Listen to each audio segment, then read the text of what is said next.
নয় কোনো বলছি মনে কথা, আধটুকু তো নয়, চাইছি তোমায় পুরোটা। এটা গল্প নয় কোনো বলছি মনে কথা। মিস রিদি, আমার মুখের সাথে আপনার প্রেমের সম্পর্ক এবং সমস্ত ঘটনা আপনি আদালতকে খুলে বলুন।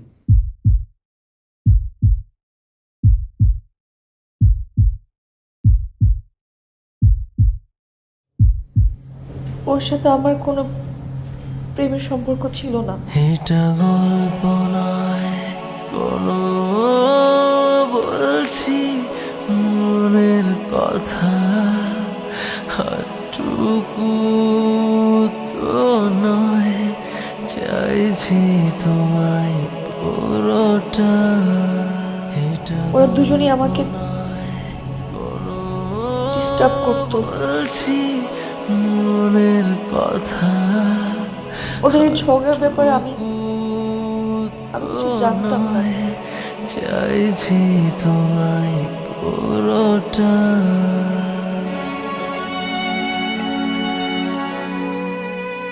মহামান্য আদালত, এরপর আর কিছুই বলার থাকে না। একদম পানির মতো সব পরিষ্কার যে মিস্টার আয়াজি একদম পরিকল্পনা করে এই দুটি হত্যাকাণ্ড ঘটিয়েছে। তাই আমি মিস্টার আয়াজের দৃষ্টান্তমূলক শাস্তি দাবি করছি মহামান্য আদালত। মিস রিদি, আপনি কিছু বলুন, আপনার প্রেমিকের শাস্তি হয়ে যাবে। আপনি সত্য কথাটা বলুন।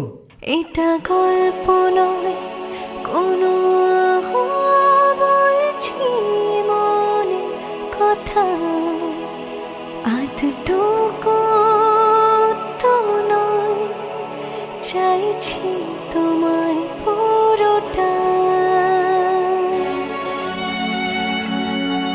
মিস রিদি প্লিজ, আপনি আজকে মিথ্যা কথা বলবেন, আপনি সত্য কথাটা বলুন।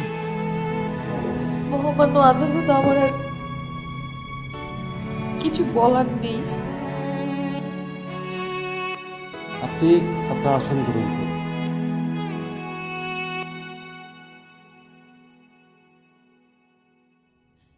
এই আদালত সর্বসম্মতভাবে আসামি আয়াজ চৌধুরীর অপরাধ অনুযায়ী তাকে যাবজ্জীবন কারাদণ্ড প্রদান করল।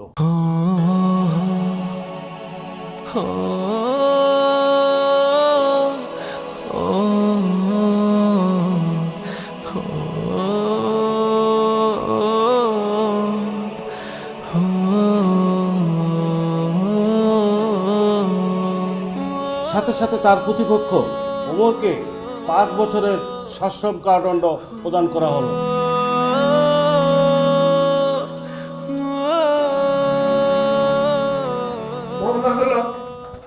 মহামান্য আদালত, আমি একটু কথা বলতে চাই। মহামান্য আদালত, আমি আয়াজের পিতা, আমি এই হত্যাকাণ্ড ঘটিয়েছি। এটার পেছনে আমার ছেলে নির্দোষ, ও কোনো কিছুই করেনি। আমি এই দা দিয়ে